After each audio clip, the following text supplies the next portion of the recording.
Kahit na sinasabi nila ang isang dragon na tumataas mula sa isang maliit na ilog ay hindi sapat upang ganap na ilarawan si Jix, ang mahiwagang Flora Spearman. Tapos pinapakita ang konting flashback ng childhood story ni Jix. Nang huhuli siya noon ng osa, kung tutuusin sa laki nito, isa itong mature na lalaki. Ang kalagayan ng balat sa paligid nito ay nagpapahiwatig na ito ay dumaan lamang. Pagkatapos na dumating sa conclusion na iyon ay naghanda si Ziggs na manghuli nito. Ang hilagang Imperial Grasslands, isang ligaw na lupain, na kahit ang mga boses ng imperial na pamilya ay hindi maabot. Kapag ang oras ay papalapit na ng gabi, ang mga taong pumunta doon ay kailangang suriin kung ang kanilang mga ulo ay nakadikit pa rin. Si Ziggs ay isang inapo ng isang palaboy na tribo na naglibot sa lupaing iyon.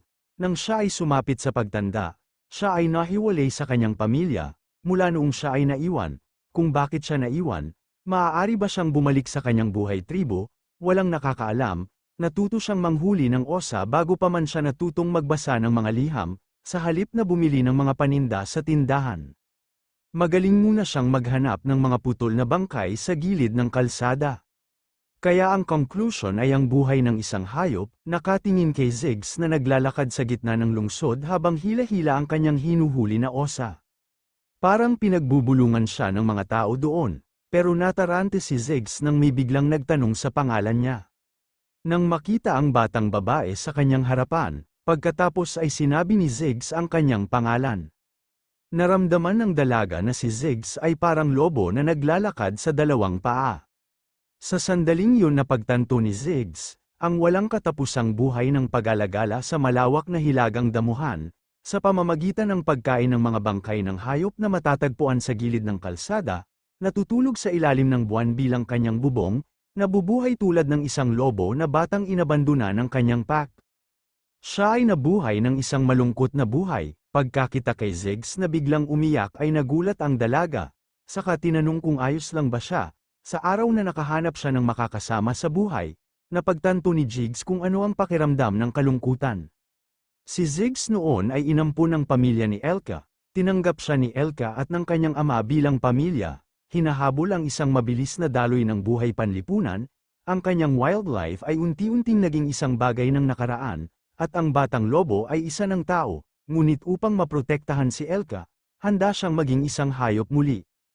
Nakarinig siya ng mga tsismis tungkol kay Ed Roth Taylor, dinaya niya ang papel ng pagsusulit at sinaktan ang prinsesa, at binubuli ang mga junior students. Mabilis na nagmaneho si Ziggs kaya nasira nito ang sahig sa ilalim niya. Pero nagulat siya noon, nang makita niya si Ed na nasa malubhang pinsala, nang makita ang kanyang pagdating, tinanong ni Ed kung sino siya. Hindi pinansin ang tanong ni Ed. Agad namang tinanong ni Ziggs kung nasaan si Elka at bakit siya nandito ngayon. Sinabihan siya ni Ziggs na sabihin agad kung nasaan si Elka. Sagot ni Ed sa reading room number 3. Pagkarinig ni Ziggs ay agad na pumunta sa lugar na binanggit ni Ed at iniwan siyang mag-isa. Kara-rating lang niya sa reading room number 3, agad niyang tinanong kung ayos lang siya. Nakita si Elka na maayos na walang anumang pinsala sa kabila ng kawalan ng malay. Nakaramdam ng pasasalamat si Ziggs, talagang nagpapasalamat siya, pero may na-realize siya, ang bookshelf na may sapat na bigat na kahit na ang isang may sapat na gulang na lalaki ay halos hindi ito mabuhat, ay inilagay ng ganito upang protektahan si Elka. Ang mga kurtina ay sarado upang hindi ito makita ng mga nagngangalit na espiritu. May nakita siyang nakasulat sa blackboard malapit, sabi ng pisara, kung pupunta ka dito, huwag kang magpanik at manatili dito ng tahimik, dapat ay tapos na ito bago mag-umaga, kaya harangin mong mabuti ang pasukan at huwag pukawin ang mga espiritu, isipin mo muna ang iyong kaligtasan at huwag mag-ingat. Sa sandaling yun ay napagtanto din ni Ziggs na may nagprotekta kay Elka. May dugo sa suit na ginamit para sa kumot ni Elka, ngunit alam ni Ziggs na hindi ito ang kanyang dugo. Sa kanya nakita ang tumalsik na dugo na makikita sa labas ng pintuan ng reading room, alam din ni Ziggs sa mga sandaling iyon kung sino ang nagprotekta kay Elka. Kahit na ang taong mismo ay nasugatan, hindi niya alintana ang kanyang pinsala at ang kanyang sarili na dumudugo habang pinuprotektahan si Elka. Labis na naguluhan si Ziggs kung bakit ginawa ito ni Ed. habang si Ed mismo ay kasalukuyang nararamdaman na ito ay walang silbi. 3 oras ang nakalipas, katatapos lang ng lindol na naging dahilan ng pagkalaglag ng maraming libro, sa madugong kondisyon ay tuluyang naprotektahan ni Ed si Elka mula sa bookshelf na muntik nang mahulog sa kanya. Nagpapasalamat siya na sinanay niya ang kanyang lakas. Kung hindi ay masama ang sitwasyon, ang episode na ito ay tumatakbo ng mas mabilis kaysa sa naisip niya. Sa paghusga mula sa Summoning Circle, tila nagsimula na ang labanan para sa pananakop ng Glasscon. Ngunit tiwala siya na kakayanin ito ni Taylor McClure, nadama niya na pinakamahusay na huwag pansinin ang isang lugar na puno ng mahalagang karakter sa kwento. Hindi niya mababago ang kinabukasan sa kanyang kalooban. Ngunit ang oras ay mahalaga, hindi siya maaaring umupo na lamang ng walang ginagawa, sa lalong madaling panahon ay bumuhos ang galit ng mga mababang antas ng espiritu, kaya nagpa siya si Ed na harangan ang pasukan upang maiwasan ang pagpasok ng mga nagngangalit na espiritu, at gamitin ang pagkakataong ito upang pinuhin.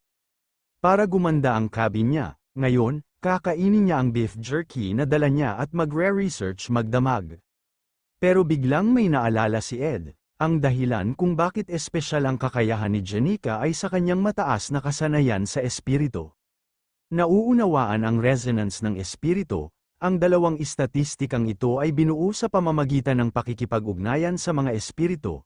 Dahil ang pagkikita ng mga espiritu ay kabilang sa larangan ng talento, halos imposible para sa isang tulad ni Ed, na hindi man lang nakakakita ng mga espiritu, na itaas ang kanyang mga istatistika ng espiritu. Gayunpaman, sa pagpapatawag ni Janica ng napakaraming nasa salat na espiritu, si Ed ay maaaring makatanggap ng maraming karanasan. At malugod niyang tatanggapin ito, halos hindi makapaniwala si Ed sa kanyang nakakabaliw na bilis ng leveling. Ang Ignition ay umabot na sa level 12, at ang Spirit Magic ay umabot na sa level 7, isang level na lang ang natitira.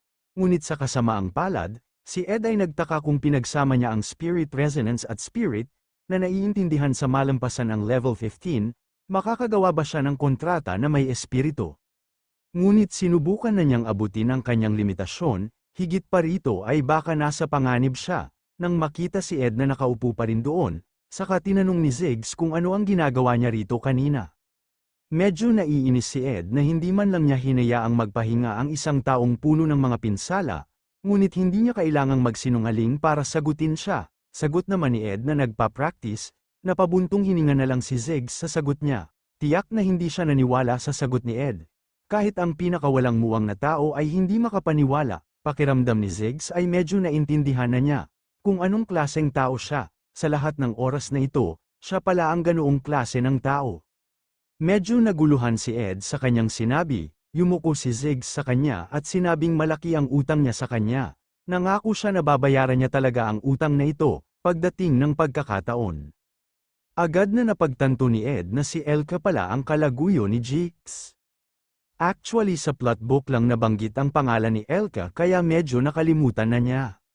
Ngunit si Ziggs ay isang kaibigan na palaging nagtitiwala kay Taylor mula sa simula ng senaryo hanggang sa katapusan, isang napakahalagang karakter. Kaya dapat wala siya dito, sabi ni Ed sa kanya, lumabas ka daw ng Student Council building at dumiretso dito.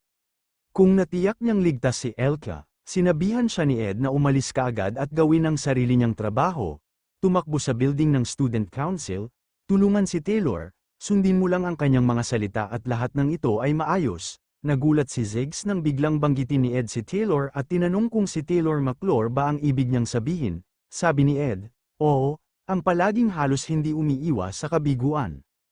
Hindi maintindihan ni Ziggs kung bakit napakataas ng tingin niya kay Taylor McClure, hindi pa talaga niya ito nakakausap. Ito ay isang bagay ng pagiging tugma sa halip na pagpapalagay. Lalo na dahil ang elemental slash lang ni Taylor McClure ang makakasakit sa shell ng high fire spirit na si Tarkan. Sa Act 1 Chapter Sham, natutunan ni Taylor McClure ang kanyang signature skill, elemental slash. Ang tagumpay ng episode na ito ay nakasalalay sa kasanayang yun. Kung gumamit si Taylor McClure ng elemental slash, maaari silang manalo. Nagpasalamat si Ziggs sa payo niya, wala masyadong oras, kaya sinabihan siya ni Ed na mabilis siyang kumilos. Dito muna siya magpapahinga saglit. Sa payo na yon, dapat magpatuloy ang mga bagay ayon sa ninanais. Pero biglang may na-realize si Ed, kung bakit hindi pa kaibigan ni Ziggs si Taylor McClure, sa Act 1 Chapter Siyam, End of Semester Evaluation, sa kanilang tunggalian, si Taylor McClure ay natalo ng husto, ngunit nakuha niya ang Elemental Slash at napasok ang magic ni Ziggs, humanga sa pagpupursige ni Taylor, pagkatapos ay inamin ito ni Ziggs. At sa wakas naging magkaibigan sila. Ngunit ang huling kabanata ng Act 1 ay nangyari ng mas maaga ng isang buwan kaysa sa orihinal, ang Act 1 Kabanata Siyam na ay hindi man lang nangyari ang pagtatapos ng semestre evaluation. Kaya sa wakas ay hindi na kaibigan ni Ziggs si Taylor McClure. Si Taylor McClure ay hindi natuto ng Elemental Slash at walang sinuman sa Conquest team na makakapagbigay ng damage laban kay Tarkan, hindi niya namalayan na nahuhulog na ang lahat, ang punong tanggapan ng pangkat ng pananakop, sa Student Square. Pagdating doon, agad na humingi ng tawad si Ziggs sa kanila at nangakong babayaran ang kanyang pagkakamali. Hindi nila inisip yon, kahit nandito rin si Ziggs, hindi pa rin sila optimistic sa kanilang pagkapanalo, nabigo ang unang entry ng Conquest team. Kung gusto nilang simulan muli ang pag-atake, iminungkahi ni Claire na tumawag sila ng higit pang mga reinforcements, sasama siya pagkatapos na hamupa ang sakit sa kanyang mga binti mamaya. Sinabihan ni Fenia si Claire na huwag ipilit ang sarili at magpahinga sa headquarters, hindi man lang siya makalakad ng maayos. Ngunit hindi yun magagawa ni Claire, kung talagang nagmamalasakit ito sa kanya, hiniling niya kay Fenia na bawiin ang kanyang utos, mabigat din ang pakiramdam ni Fenia sa desisyong iyon, pero may puso rin siya ay nagpapasalamat na at least naka-atres pa rin sila, pero hindi na nakalaban ni Claire, nasugatan din si Clebius. Talagang nalilito si Fenia kung ano ang dapat niyang gawin, ngunit sa wakas ay nagpasya siyang sakupin si Tarkan kasama ang natitirang mga tropa.